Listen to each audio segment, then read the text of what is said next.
Welcome to Startup Confidential, what industry insiders will never tell you that you need to know if you're building a consumer brand.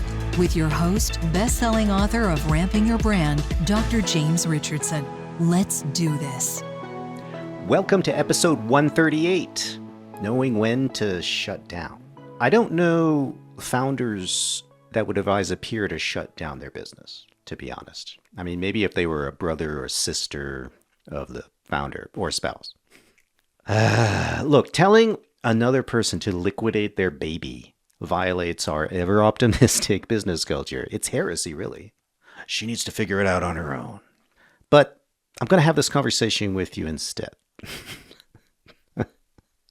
of avoiding the topic. It's a sensitive topic that should be addressed, I think, more often in public, even though most new founders have little appetite for listening to what I'm going to say right now.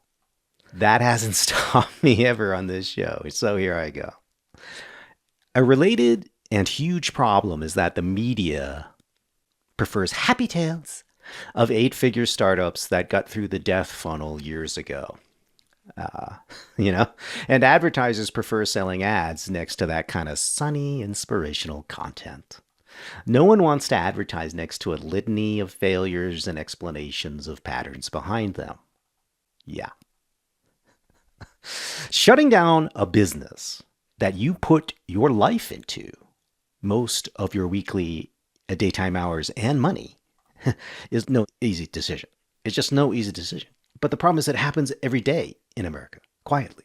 And I always maintain that it's better to make these adverse life decisions intentionally, like with a plan, than it is to have external forces, your bank, your creditor, your investors, do it for you. And suddenly. The main takeaway of this episode is that you should shut down when the P&L becomes toxic, and you don't have a growth playbook that can help rescue from it in time. All right, independent signs of a toxic P&L. The following signs of toxicity assume that your business is in the death funnel or selling less than $500,000 annually. Number one, you have less than 6 months of operating cash on hand. By operating cash, I mean cash and liquidity you can pull right out of a bank account to fund bare minimum expenses, insurance, office rent, inventory storage, debt payments, etc. It's true that 20% interest short-term loans exist, and they can get you through this situation if you have 90% confidence that you will receive a distributor payment or a retailer payment within that time. If you do not have inbound cash you can predict, it's time to pause the business, essentially. Scrambling for a Hail Mary source of funds, I mean, that's your choice, but you should never have brought yourself to that point. In most cases, the founder simply, that I've seen, the founder simply didn't know how to manage cash or minimum appropriate gross margins to fund operations. So you should wind down and learn those fundamentals. And when you're ready, return to the market. This is not like it's not like your one opportunity. I mean, you can treat it that way, but that's not true. No broker, distributor, retailer is likely to remember who you are if you wind down at that in phase one or even phase two. So trust me, this kind of phase one wind down is so common that it literally, I mean, think about it.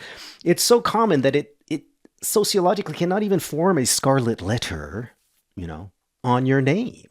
It cannot stigmatize you because it's so common. Okay. Number two, the second sign of a toxic P&L, gross margins fall below 10%. In the current environment, this is happening, to many founders dependent on foreign ingredients and supplies in an uncertain tariff environment, and whose transportation expenses have gone way up since they started the business. Some are still dealing with that reality from COVID. Gross margins should be 35% or more for a healthy undercapitalized consumer brand. That doesn't mean that you'll be making a lot of money. It doesn't mean that you'll even be positive EBIT, but it means it's survivable. And this allows just enough oxygen into the P&L. But when gross margins really, really, really do tank, And that happened back in COVID when we had crazy international shipping fees on packaging and other ingredients. Only businesses with millions in dollars of dry powder are going to survive that kind of situation if it lasts a quarter or two. So there's a reason that serial entrepreneurs, like the second timers, start their second venture with a lot of money, stuffed inside that LLC. It's not just because they have money and are arrogant. It's because they know enough to place it there as an insurance policy against black swan events. And the third sign of a toxic P&L is that managing your company finances makes you feel hopeless enough to harm yourself. We do not talk enough about entrepreneur depression, let alone suicide by founders. However, you guys are a class of workers, that includes me, much more likely to suffer from depression than the general population. And depression is the emotional consequence, folks, of hopelessness. And when that spirals, hopelessness can lead to suicide in our individualistic society with hyperabundant alone time. So if you're experiencing suicidal thoughts, please stop listening to this and call a crisis counselor immediately at 800-273-8255. I mean, it may not be your toxic P&L that makes you feel hopeless either. It could be something else. It could be managing stakeholders or employees or balancing family with the venture itself. But if this has been bringing you really low for weeks, you probably do have to stop. Now, if you have a co-founder, you could step back and heal, and I recommend that you do. But since most of you start alone, winding down is going to be the best idea in that psychological situation. So I'd rather sit here and risk discouraging those with potential than encourage those in mental distress to push themselves over the edge. Your business is not worth your loved ones losing you. All right, so the results of these P&L death signals is that you don't have enough cash to meet your command's minimum order quantity for another production run to save yourself. Like you can't sustain the flow of goods to market. In other words, you actually can't sell your way out of this in a B2B Hail Mary. That's when you know you've got a problem. You're out of fuel. So adding debt on top of debt, even if you could obtain that debt quickly, is either unserviceable in this scenario or it's going to be unserviceable very soon. That's how you know. So this early debt trap, and a lot of people get into this, differs from raising debt much later, to finance a manufacturing facility as a deliberate strategic business move.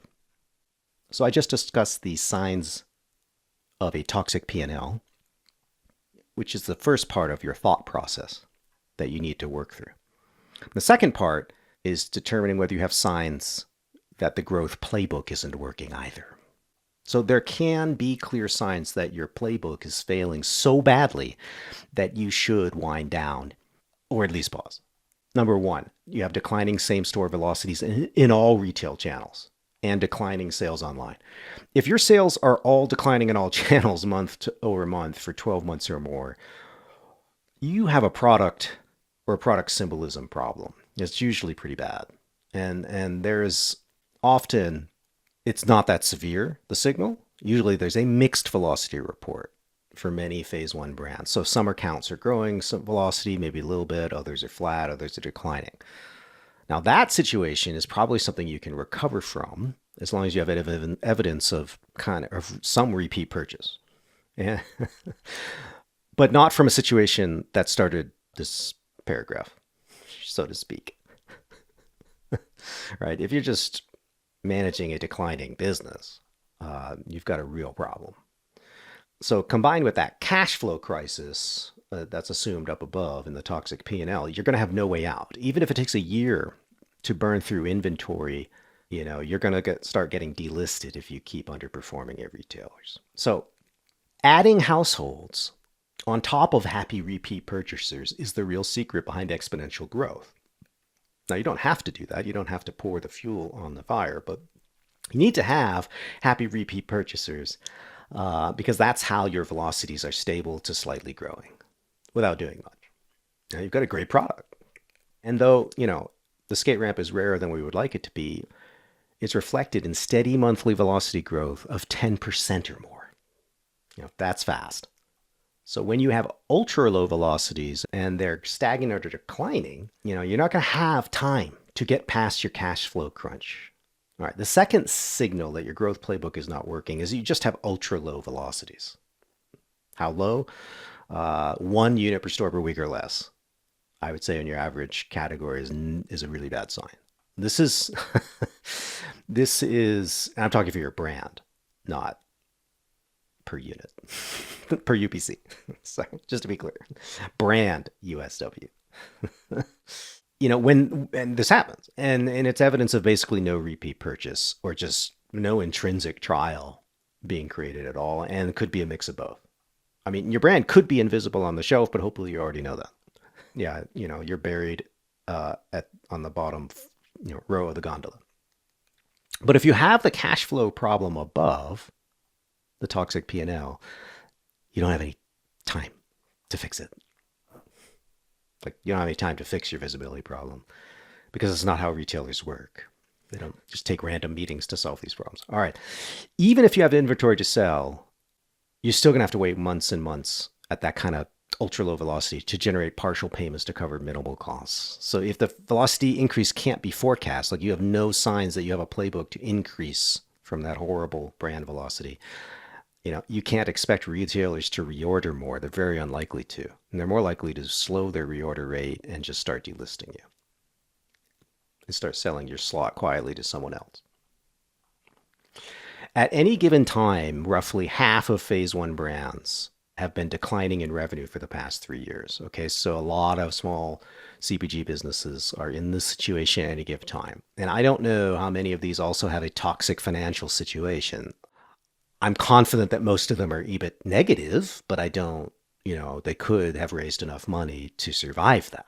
I suspect, though, that most of them do have a toxic financial situation because far too many founders enter the CPG industry without much finance or business training. And as I discuss in my new updated and expanded edition to Ramping Your Brand in a new chapter, folks have not been historically seeding their businesses properly to withstand the financially stressful early years. And, perhaps, just running with it, scraping enough money for a minimum order from a co-man and just go was, maybe that made sense when the only people who wanted to innovate in the industry came at it from a more ideological than business perspective. I'm talking about the 1980s, 90s, and 2000s. But, today founders have to focus on their financial management skills from day one if they want a fighting chance to get through the death funnel. There's just you're being irresponsible to your own business if you can't get comfortable with that math. All right, this whole episode has been dark, for sure, I get it, but I sense a few of on my email lists have been avoiding the decision to wind down. Market timing, financial timing, and life timing are crucial to making innovative businesses work, including the one that's on my t-shirt. And not even my book, is going to help you align all three. I have no such power. The good news is that if you wind down a phase 1 business, you almost assuredly have learned a ton about business, and the CPG industry. So more than one successful exit you've read about in Inc. magazine and Bloomberg has had a founder who had this experience early in their career. Just saying. All right, everybody, be safe out there. Thanks for listening. Remember, Dr. Richardson has loads of resources for founders at premiumgrowthsolutions.com. And when you're on his site, don't forget to take his founders quiz and see if you're ready to ride the skate ramp of exponential growth.